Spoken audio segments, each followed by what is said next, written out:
Hi అండి, అందరికీ శాకంబరి కిచెన్కి స్వాగతం.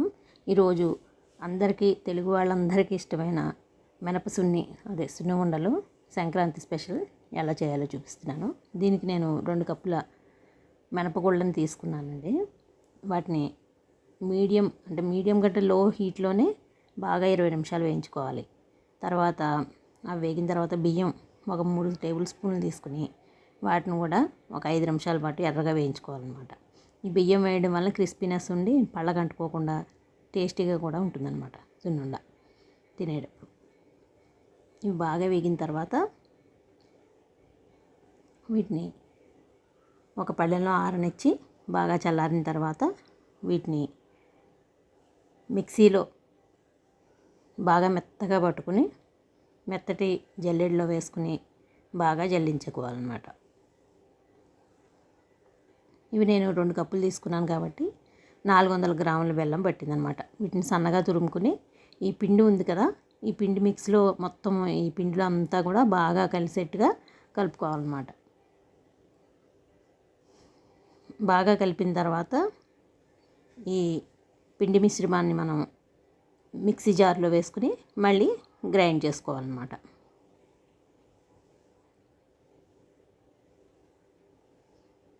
ఇది విడిగా బెల్లం వేస్తే మిక్సీ జార్ పాడైపోయే ప్రమాదం ఉంటుందన్నమాట. అందుకని ఇలా వేస్తే చక్కగా 2 మిక్స్ అయిపోయి మనకి టెక్స్చర్ కూడా బాగా వస్తుంది. ఇంకా గడ్డలు లేకుండా బెల్లం అస్సలు కనిపించకుండా ఉంటుందన్నమాట. ఇలా 2-3 సార్లు నేను తీసుకుని మిక్సీ జార్లో వేసుకుని గ్రైండ్ చేశాను వీటిని. చూడండి, మొత్తం పిండిలాగే అయిపోయింది బెల్లం కూడా. ఇలా బెల్లం మొత్తం ఉండలు లేకుండా చక్కగా ఉంటుందన్నమాట ఇలా చేయడం వల్ల. వీటిని కూడా బాగా మిక్స్ చేసి మనకి ఎంత కావాలో అంత మాత్రమే, ఎప్పుడు కావాలంటే అప్పుడు ఫ్రెష్గా నెయ్యి వేసుకుని కలుపుకుంటే గుమగుమలాడుతూ చాలా బాగుంటుంది. అప్పటికప్పుడు కాచిన నెయ్యి అనమాట. ఇందులో నేను సగం తీసి పక్కన పెట్టుకుంటున్నాను నెక్స్ట్ టైం మళ్ళీ చేయడానికి. ఇప్పుడు సగం మాత్రమే నేను వాడుతున్నాను. ఇప్పుడు ఈ సగం మిశ్రమంలో నేను ఒక 1/2 కప్పు నెయ్యి వేడి చేసుకుని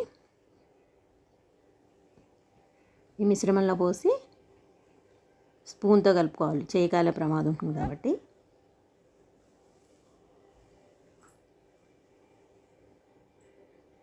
కొంచెం చల్లారిన తర్వాత కొద్దిగా మిక్స్ చేయడం వలన చల్లగా అయిపోతుంది నెయ్యి. అప్పుడు మొత్తం ఈ పిండి అంతటికి పట్టించి నెయ్యి మన గుప్పిడిగా ఎంత ఉందో మనకి ఏ సైజు కావాలంటే ఆ సైజు చేసుకోవచ్చు. నాకు గుప్పిడి పెట్టినందుగా చిన్నగానే చేశాను, మరీ పెద్దవి కాకుండా చిన్నగా లడ్డూల్లా చుట్టుకోవాలన్నమాట.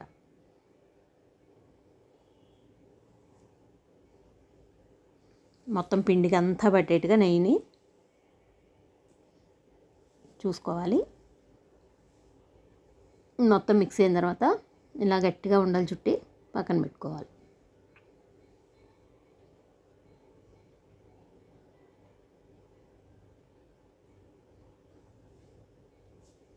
ఇవి పిల్లలకి పెద్దలకి ఎవరు తిన్నా కూడా చాలా బలవర్ధకమైన ఆహారం అన్నమాట.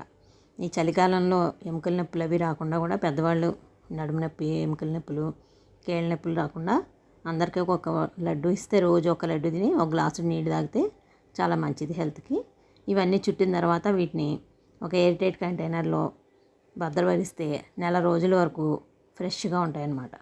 అంటే నెల రోజుల వరకు ఇష్టం లేని వాళ్ళు కొంచెం కొంచెంగా కలుపుకుని ఫ్రెష్గా నెయ్యి కాచుకుని ఈ ఉండలు చేసుకుంటే గుమగుమలాడుతూ పూర్వకాలంలో అలా ఉండేవో అలా ఉంటుందన్నమాట. టేస్ట్ మటుకు చాలా సూపర్గా ఉంటుంది. ట్రై చేయండి అందరూ కూడా తప్పకుండా. మీకు అందరికీ నచ్చాయని అనుకుంటున్నాను నేను ఈ రెసిపీ. అందరూ లైక్ చేయండి, షేర్ చేయండి, సబ్స్క్రైబ్ చేసుకోండి నా ఛానల్ని. Thank you.